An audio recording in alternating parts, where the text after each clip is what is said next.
Την έβλεπα συνέχεια μπροστά μου. Άπλωνε τα χέρια της στον ουρανό, θα ρίσκε και προσπαθούσε να τον αγκαλιάσει. Άλλες φορές πάλι, ενώ στεκόταν σε ένα βράχο και κοιτούσε το πέλαγος αμίλητη. Την κοιτούσα, αλλά δεν μπορούσα να της μιλήσω. Παράξενος δρόμος η ζωή, μονολογώ.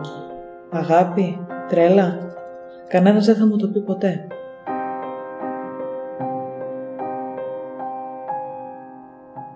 Γεννήθηκα στην Τίνο.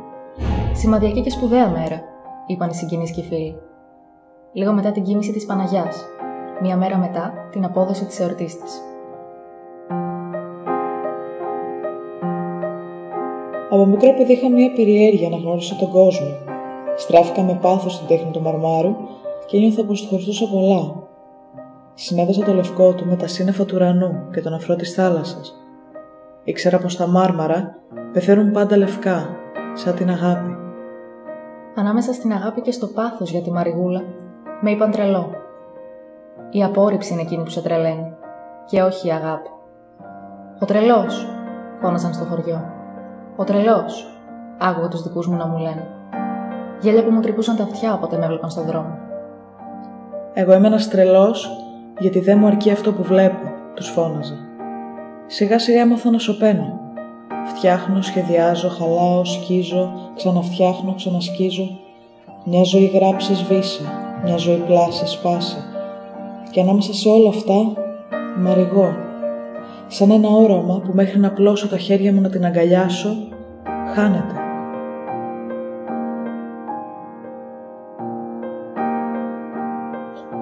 Τα γλυπτά μου δεν είδαν το ένα το άλλο, γιατί κι εγώ ποτέ μου δεν είδα την αγάπη κατάματα. Αλλά ούτε κι αυτή καταδέχθηκε να με δει.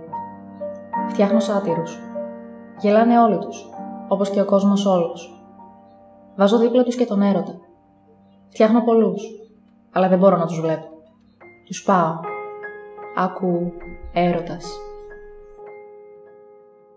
Σκέφτομαι τη Μύδια με τα παιδιά της. Γιατί η Μύδια σκότωσε τα παιδιά της και όχι τον εραστή της, αναρωτιέμαι και το ερώτημα γίνεται παραλήρημα. Το έργο είμαστε εμείς, ακούω μια φωνή να μου λέει. Μάνα η Μύδια, μάνα και η δική μου. Η μία σκότωσε για την αγάπη. Η δική μου με σκοτώνει επειδή με αγαπά. Μία μέρα είδε τη μητέρα μου να στέκεται μόνη, να κοιτάει το κενό με παράπονο. Στέκομαι εδώ, σε αυτό το παράθυρο και κοιτώ τις μέρες μου. Πονάει η αλήθεια. Κοιτάζω το Γιαννούλι μου και με πιάνει το παράπονο. Πάει καιρός που ξέχασα πώς γελούν. Νομίζετε πως το χάος είναι δύσκολο? Όχι. Δύσκολο είναι να βλέπεις το παιδί σου να πέφτει μέσα στο χάος και να πέφτεις κι εσύ μαζί του για να του κάνεις συντροφιά. Μου μιλάει με τα μάτια του. Λένε πολλά, μα δεν καταλαβαίνω τίποτα. Μετά καταλαβαίνω πως μιλάει στη Μαριγούλα, με αυτά τα βαθιά μάτια, τα ωραιότερα άστρα του ουρανού. Μεγάλωσα πια. Τα γερατιά φέρουν το θάνατο και εγώ δεν θέλω να τον αφήσω. Τον αγκαλιάζω και του λέω πως γέρασα. Είσαι γριά μόνο όταν είσαι λυπημένη. Αλλιώς είσαι κοριτσάκι, μου λέει. Πολλά με πληγώνουν. Η ανάσα μου βγαίνει ακόμα γιατί δεν θέλω να φύγω από τον κόσμο χωρίς τη συγχώρεσή του.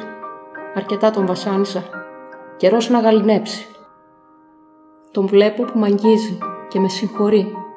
Τότε είναι που γίνομαι για πρώτη φορά τρυφερή και τα μάγουλά μου λάμπουν από τη συγχώρεση.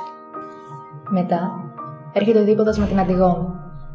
Δύο θύματα κι αυτά της απαγορευμένης τους αγάπης.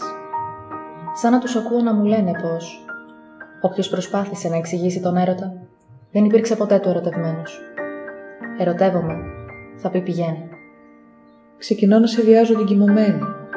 Η ιστορία της είναι η ιστορία μου. Ο μύθος της θέλει να πεθάνει στα 19 της. Πήρε φαρμάκι γιατί αγάπησε ένα νέο που ο πατέρας της δεν τον ήθελε, λέει ο κόσμος. Δεν τους άρεσε η κοιμωμένη μου. Την κατάστρεψα με μίσος. Στο τέλος κατάλαβα πως ανάμεσα στα ερείπια της αγάπης λάμπουν οι σπασμένες ομορφιές και την ξανάφτιαξα. Έτσι πορεύτηκα στη ζωή. Εκείνοι γελούσαν. Εγώ έκλαιγα. Η καταφρόνια τους ήταν ο διάβολος που ζούσε στο κορμί μου και τα δικά μου παράπονα ήταν δύο ειδόνια σε ένα γυάλινο κλουβί.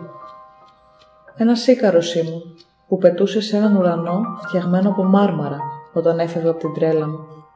Όλα για την αγάπη. Μονολογούσα και σώπαινα. Ώρα να φεύγω.